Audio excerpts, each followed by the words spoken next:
السلام عليكم ورحمة الله تعالى وبركاته. بسم الله الرحمن الرحيم. الحمد لله رب العالمين، وصلى الله على نبينا محمد وعلى آله وصحبه أجمعين. أما بعد، فأعوذ بالله من الشيطان الرجيم. لا يستوي أصحاب النار وأصحاب الجنة، أصحاب الجنة هم الفائزون. وقال النبي صلى الله عليه وسلم: من خاف أدلج ومن أدلج بلغ المنزل. ألا إن سلعة الله غالية، ألا إن سلعة الله هي الجنة، أو كما قال صلى الله عليه وسلم. الحمد لله. kulley waan ilaahay dartii un baan isku soo buuqanoon anakuna nii soo ziyaaranay. inta badan anaku masaajidda dadka imanayee iska masaajidda ku xidhan un baan la hadalaayoon wixii ilaahay khayr noo soo dhex maraya maaragtaane aan u sheegnaa. howlashan waaweyna haddii meelihii xafalaadka adduunyada iyo farxadaha iyo mararka qaarkoodna fasaad loogu talagalay in diin loogu kulmaayo, diin laysku sheegaayo, diin laysku baraarujiyaa, waa nicmad maaragtaane ilaahay casa wajal xaggiisa ka timiday. maxaa yeelay dacwaddu nabigeena calayhi salaatu wasalaam saxaabada radia allaahu canhum masaajidka dhexdiisana uu kula hadli jiray, aswaaqda dhexdoodana nebigu waa kula hadlay, xabaalaha dushoodana nebigeenu calayhi salaatu wasalaam uu kala hadlay. marka diintu wax meel keliya ku kooban maaha. jucilat liya alardu masjidan wa tahuura buu nebigu yihi. xataa salaadii buu nebigu ka hadlo wuxuu yidhi khasaa'isa ilaahay uu aniga i siiyey waxaa ka mida buu nebigu yihi in ummadayda iyo anigaba arlada la nooga dhiga maaragtaane meel tahuura, oo hadduu qofka biyo waayona carada uu ku tayamumi karo, hadduu masaajidka uu gaadhi kari waayona salaadu meeshay ku soo gaadhaba uu ku tukan karo. aayadda xadiiskaasi markaa wuxuu ku tusinayaa diinteennu maaha diin ku kooban masaajid keliya maaha. meel walba in ilaahay lagu ammaano, oo ilaahay lagu caabudo, oo ilaahay lagu raalligeliyo, waa hadafka ilaahay adduunka uu u dhisto u taagtay weeyaan. marka in yar waxaan wax ka odhanayaa, inkastoo waqtiguna uu nagu yar yahay, maqribkana aan masaajid kale iyo dad kale aan la ballansannahay. hadafka laynoo abuuray muxuu yahay? waayo hadafka haddaan garanno nolosheenna adduunyadan iyo teenna aakhiro way noo toosi. laakiin qofka hadduu hadafku uu ka lumo, uu hadafkii dhannaayo adduunka loo keenay iyo ciddii keentay iyo ujeeddii laga lahaa hadduu ka lumo, dee qofkaasi adduunkanna noloshiisu waa burbur, aakhirada intaan la gaadhinna adduunkana qofka cadaabta ku asiibi.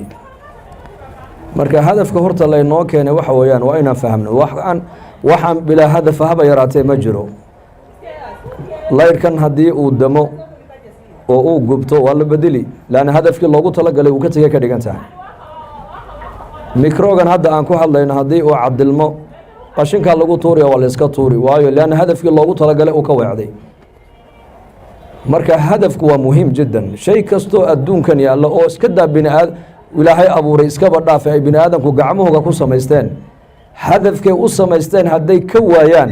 shaygaasi waxaa la dhigayaa markaa meesha la yidhaahdo qashinka ayaa la iskaga tuurayaa. waad aragteen gawaadhida markii ay cabdilanto ee la samayn kari waayo waa la iska tuuraa. mobeeladu waa la mid, oo dharku waa la mid, oo maaragtaane aqalada waa caynka. aqala 100 sano ka hor haddii la dhisay hadda la gali kari maayo, laanna hadafkii loo dhisay way dhaafeen haddee toola iyaku. marka shay kaste haddii hadafkii loogu talagalay uu ka weecdo, waa shaygaasi markaa waa uu lumay ka dhigan tahay. deedna waa layska xoori, meel baa layska dhigi. inaku bashar baa nahay, oo ilaahay casa wajalla isaga adduunyada ina keenay. allihii ina keenay adduunka inagu soo biiriyey, ina jirsiiyey.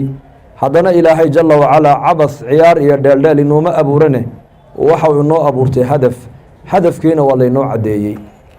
oo abuna aadam calayhi salaam iyo ummana xawaa markii arlada la keenay, ilaahay jalla wacalaa wuxuu ku yidhi imaa yaatiyannakum minii hudaa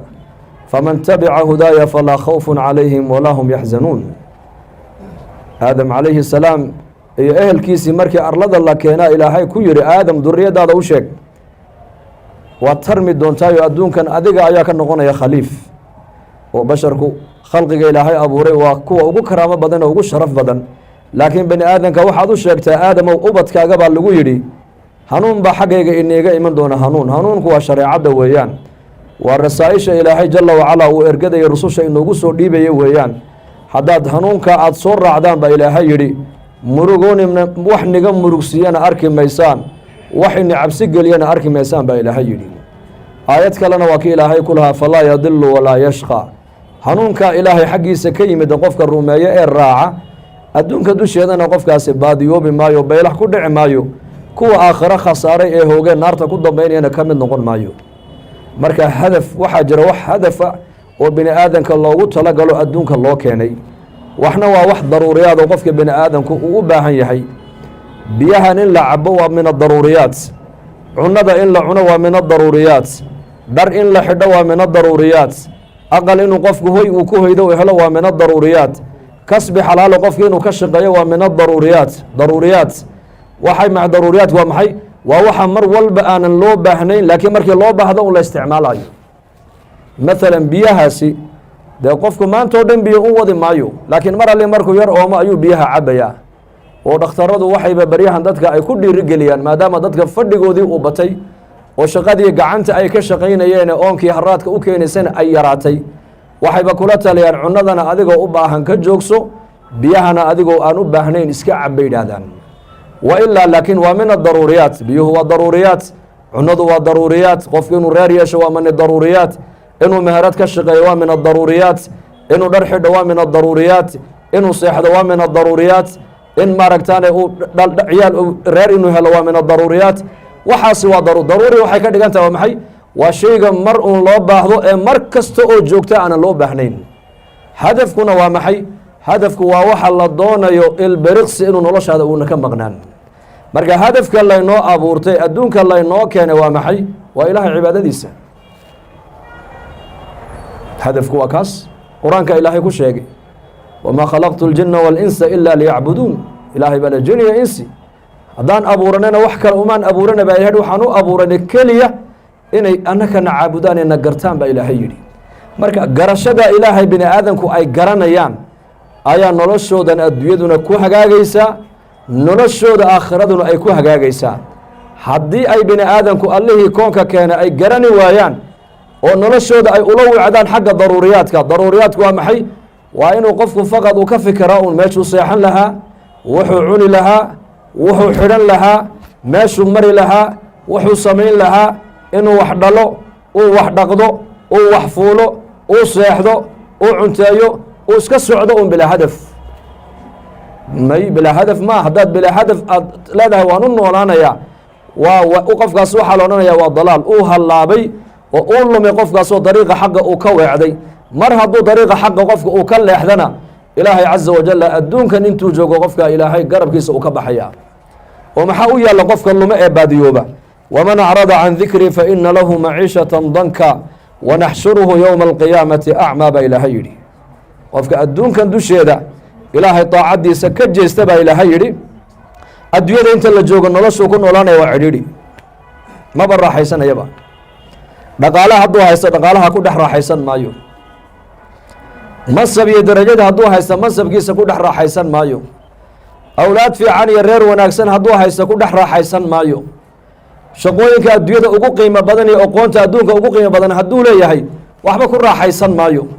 waayo waxa uu noqday qofkani qof hadafkii baa ka lumay hadafkii maalin dhexdaaya maqtac waxaan akhrisanayey naag islaam duqa oo waddanka faransiiska u dhalatay oo filosofada laga qoray waxay tidhi waa da-deedu waa dhowr iyo 90 jir waxay tidhi lacag sidaan lacag u samayn lahayn baan dadaalkayagii oo dhan ku bixinay tidhi lacagtii waan helay tidhi aqaladii adduunyada ugu quruxda badnaaye ugu qiimo badnaana waan dhisanay laakiin usrad kuma dhexayna bay tidhi usrad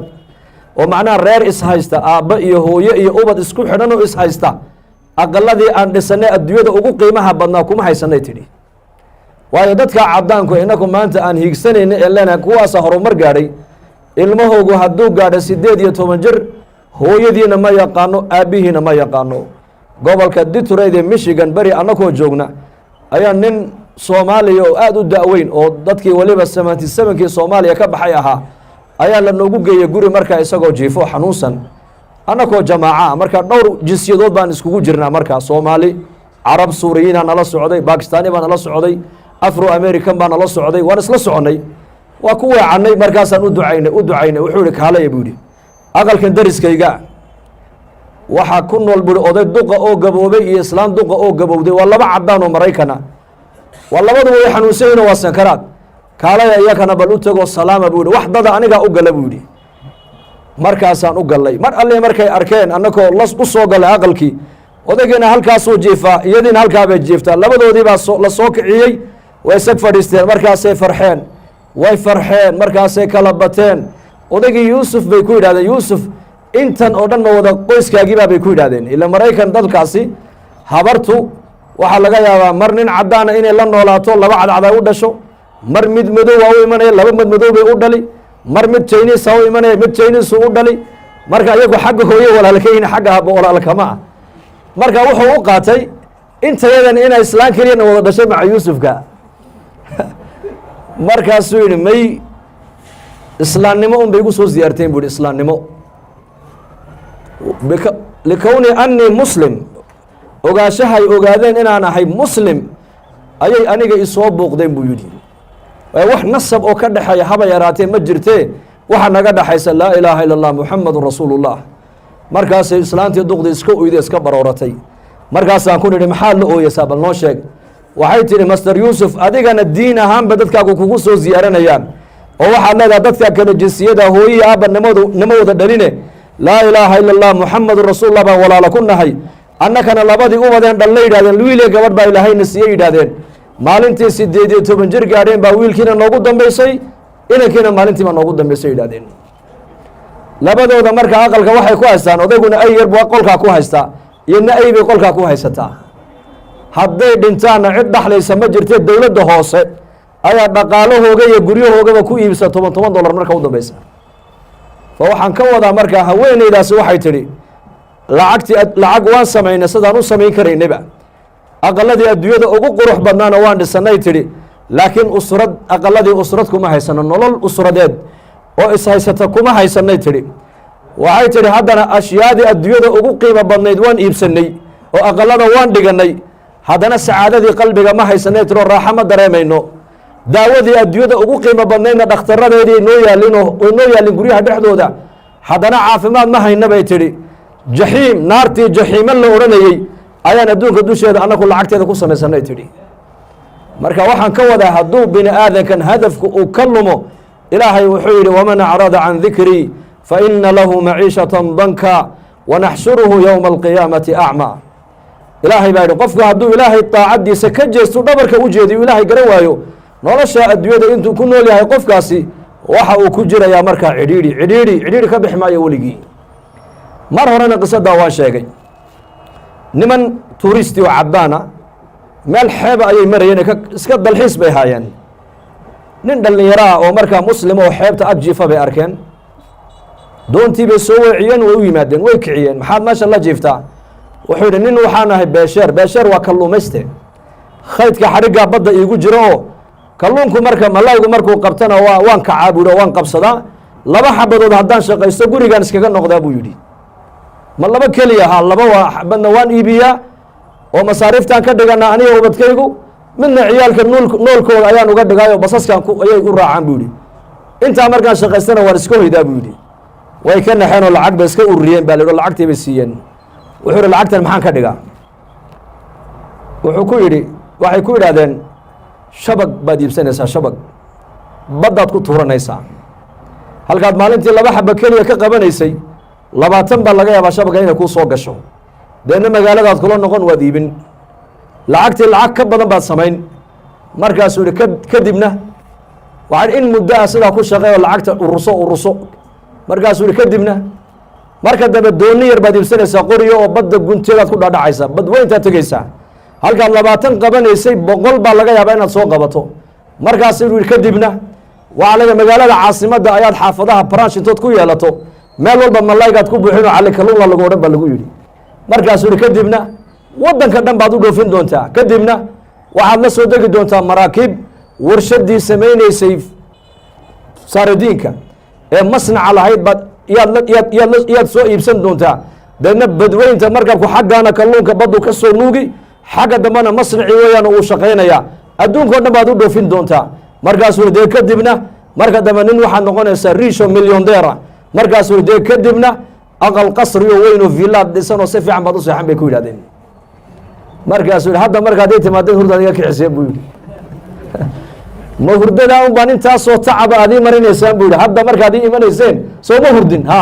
hurda haddaan haystaa haywaalina iska socda buu ku yidhi waxaan ka wadaa dadka maanta inaku hadafka qofka muslimka hadduu hadafkiisa haysto u fiirso dadka muslimiinta kamalqabeenka cibaadaysanaya wallaahi cibaadadiisa uu ku raaxaysanaya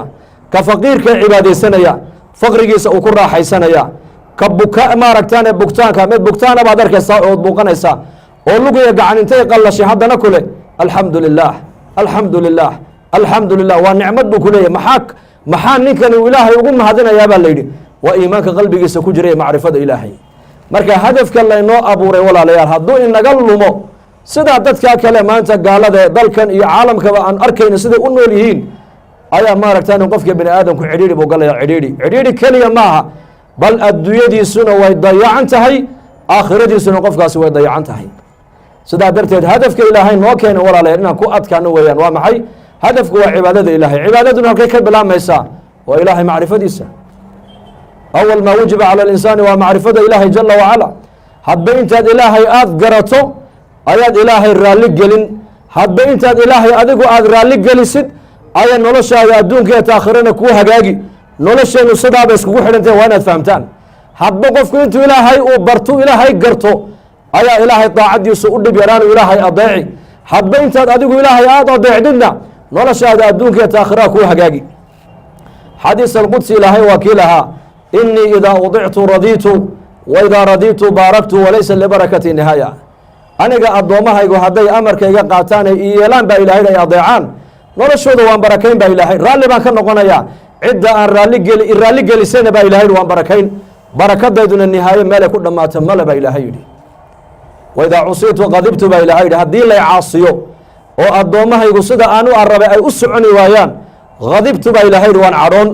waidaa qadibtu lacantu haddaan cadhoodana cidda iga cadhaysiisay baa ilahay yidhi waa lacnada lacnadu waa maxay naxariistayda ayaan ka dheeraynayaa weeyaan wa ina alacnata minii tablugu saabica min alwuld lacnadayduna kaa iga cadhaysiiye ku koobnaani mayse ilaa ilmihiisa toddobaad bay lacnadu kasii muuqan baa ilaahay yidhi cibaadaduna waa nolosheennay barakaynaysaa macaasiduna nolosheenna ayay barakada ka qaadaysaa bal adiga iyo ilmaha dhashay kuma koobnaanayse ilaa facaaga toddobaad bay lacnadu ay ka muuqanaysaa sidaa daraaddeed walaalayaal ikhwaanii wa akhawaatii waxaan igu boorinayaa nafteydana aan ugu nasteexaynayaa hadafku yuuna inaga lumin adduunyaan joognaa waa run adduunyadan ilaahay baa nagu abuuray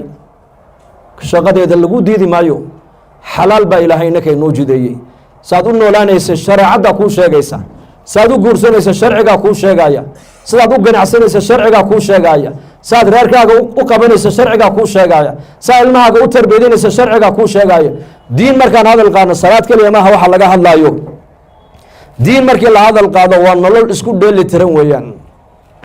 laga bilaabo dhalashada ilmuhu dhasho ilaa godka qofka la dhigaayo waxaa la rabaa inuu ku noolaado sharciga ilaahay jala wacala min dhalashada qofku markuu dhasho ayaa nebigu sal alla alay slam saxaabadiisu ugu ducayn jiray baaraka allahu laka almawhuubi laka warsiqta birahu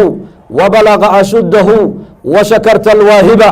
ilaahay ha kuu barakeeyo mawluudkaa kuu dhashay ilaahayna xooggiisa ha muujiyo oo da-dii barakaysnaydna allaha gaadhsiiyo adigana maaragtaane ku shugriyo allaha kaa dhigo saasuu nebigu ugu ducayn jiray marka qofka iilka qabriga la dhigayana waxaa lagu dhigaa bismi illaahi wa calaa millati rasuuli illaahi ama bismi illaahi wa calaa sunnati rasuuli illahina waa lagu dhigaa dhalashada maalinta dhalashada waxaa laga bilaabaya qofku waa ducadaas maalinta qabriga laga dhigana dikriga uu nebigu asxaabta u qaban jiray ayaa la rabaa qofka iilka in lagu dhigo intaa markaa nolosha dhimashadii dhalashada u dhaxaysa waa inaad u noolataa sida addoonka ila xor ma nihine dadku xor maaha, kulligeen addoommo ilaahay baan nahay. haweenkuna waa addoonta ilaahay, ninkuna waa addoonka ilaahay. marka addoonkuna khiyaar ma leh, addoonku khiyaar ma leh. khiyaar waa maxay? yani mid wuxuu doona samayn kara oo u madax bannaan ma aha. waktigaaga uma madax bannaanid, araggaaga uma madax bannaanid, maqalkaaga uma madax bannaanid, dhaqaalahaaga uma madax bannaanid, dhallinyarnimadaada uma madax bannaanid oo meeshaa doontaan la mari maaha. sharci baa inaku leenahay. sharci sharaca lakum min addiini maa wasaa bihi nuuxan waladii awxaynaa ilayka wamaa wasaynaa bihi ibraahiima wa muusa wa ciisa an aqiimu ddiina walaa tatafaraquu fiihi kabura cala almushrikiina ma tadcuuhum ilayh allahu yajtabii man yashaa wayahdi ilayhi man yuniib. sharcigeenu inaka waa kaas. bishan hadda aan ku jirno, maalmahan waxaa ku jirta cashuura ku jirta. cashuura 4 ayaam kadib bay maalintaa iman doontaa. nabigeenu calayhi salaatu wasalaam madiinat almunawar u yimiday.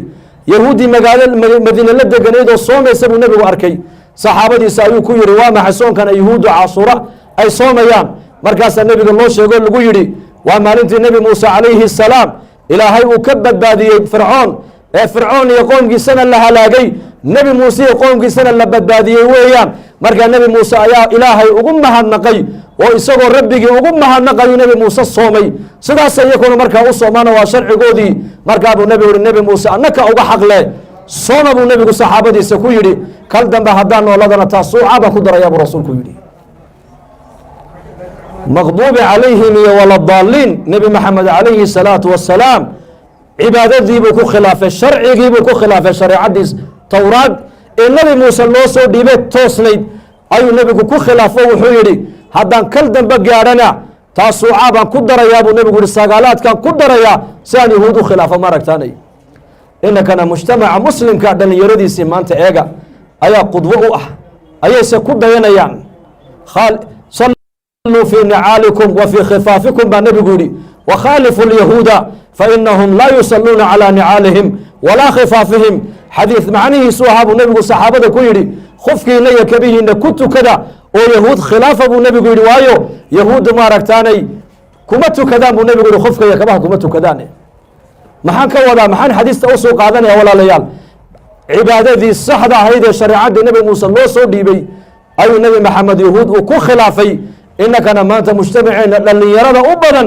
dadka ay ku dayanayaan, hadday dharqaadasho ay tahay, hadday dhaqan ay tahay, hadday socod ay tahay, hadday hadal ay tahay, waxaan maanta ku dayanaynaa alakhyaar, kuwee maqduubi calayhim waladaalliin, dadka ilaahay u cadhooday ee la yidhi cabadata walkhanaasiir. waa kuwa maaragtaane doofaarada ilaahay uu ka dhigay weeyaan, ee khanaasiirta iyo daayeerta ilaahay u khasifay ayaa maanta la moodaya inay adduunka iyo ka horumar ay hayaan. markaasaa muslimkii caqligiisa xataa kuma socdo, cilmigiina kuma socdo baa la yidhi, caqligiina kuma soconno, bal waxaan ku soconnaa maanta caqli dad kale ay leeyihiin. wa qaala arasuulu yaa rabbi ina qowmi ittakhaduu hada alqur'aana mahjuura. wa qaala arasuulu yaa rabbi, waa goormuu nebigu hadalkaa yidhi calayhi salaatu wasalaam. cuqbata ibnu abi mucayd ninkii la ohan jiray mushrikii quraysheed ayaa cazumad buu sameeyey, waliimad. waa markii maka la joogay diinta islaamku qariib ka ahayd. marka cazumad markii carabtu ay fidinaysana shaksiga ugu qiimo badan magaalada make ugu sharaf badan wuxuu ahaa nebi maxamed calayhi salaatu wasalaam.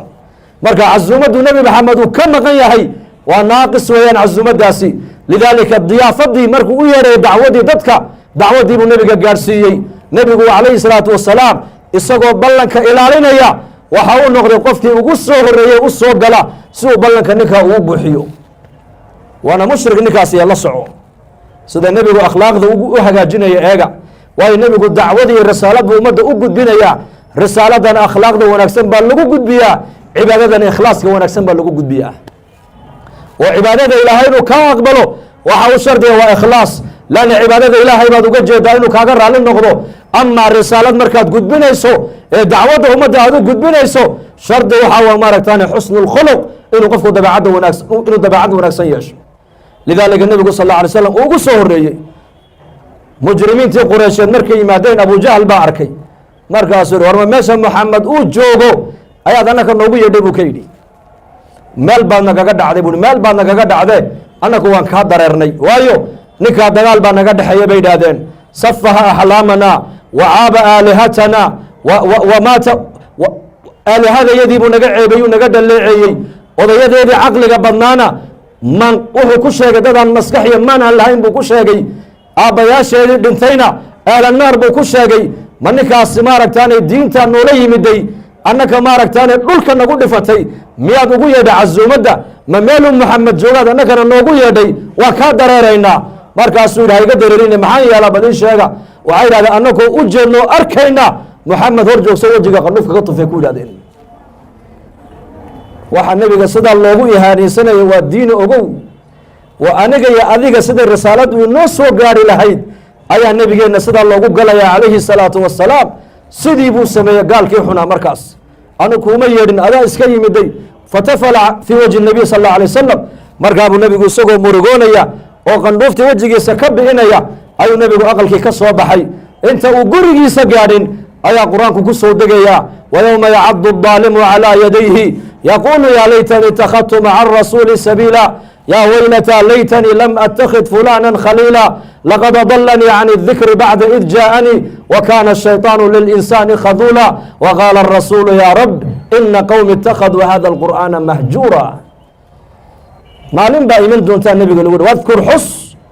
maalin baa iman doonta daalimkaas iyo daalimiinta la mida farta intay dhexda ka qaninaan bay ku calaacali doonaan maan muxamed calayhi الsalaatu wasalaam dhaqankiisa maan raaca hadyigiisa maan raaca shareecadiisa maan raaca way abijahal baa ilumiyey warkiisa maxaan u qaadanayey maalin bay ku calaacali doonaan baa nebiga lagu yidhi wakadalika jacalna likuli nabiyin caduwa min almujrimiina wakafaa birabbika haadiya wanasiira qur'aanka markaa nebiga qalbigiisana waa la dejinayaa oo laleeyahay arrinkan adiga kugu dhacay kuguma eko adiga keligaa kuguma eko dadkii hore ee risaalada u soo dhiibnayba sidaasun bay mujrimiintu u jeesjeesi jireen oo loo dhibi jiray laakiin adiga rabbigaabaa kula jira nebiga lagu yidhi gargaaraad haysataa haadi baad haysataa dariiqa xagga kugu ridaye ha ka walwalin baa nebiga lagu yidhi maalin keliya adiga dhib kuu geystaan laakiin dhibaatada iyo ka sugaysaa ka weyn baa ilaahay ku yidhi ikhwaani wa akhawaati walaalayaal zamanku waa zaman adag weeyaan intaynan maanta halkan fadhida 100 qof ma dhinnin laakiin mujtamaceenna eega dhallinyaradeenna eega bidaat weliba waddankan aad joogtaan waa waddan mujtamac kale uu nagula dhex nool yahay maantadan aan ku lahaa nin saaxiibka iyo qoyskaaga maxaad magaalada iskaga keentay waddanka islaamka aad uga keentay walaalayaal waxaan helayno iyo waxaan waayayno waa inaan isku qiyaasnaa waa inaan dhallinyaradeenna mujtamaceenna aan risaalada iyo dacwadda u gudbinaa laanna ummaddani waa ummad ilaahay uu doortay raggeedana waa doortay haweenkeedana ilaahay waa doortay marka allahna inagu anfaco naftayda iyo lafihiinaba waxaan ku baraarujinayaa waxay noo ballanaa inaan diinta dadaalkeega u kacno inaan noqono aamiriina bilmacruuf wannaahiina can ilmunkar sida ilaahay qur-aankaba uu ku sheegay waa khasladda ummaddani ummadihii hore ay kaga khayr badan tahay ilaahayna haynagu anfaco hada wbillaahi towfiiq wasalaamu calaykum waraxmat اllahi wbarakaatu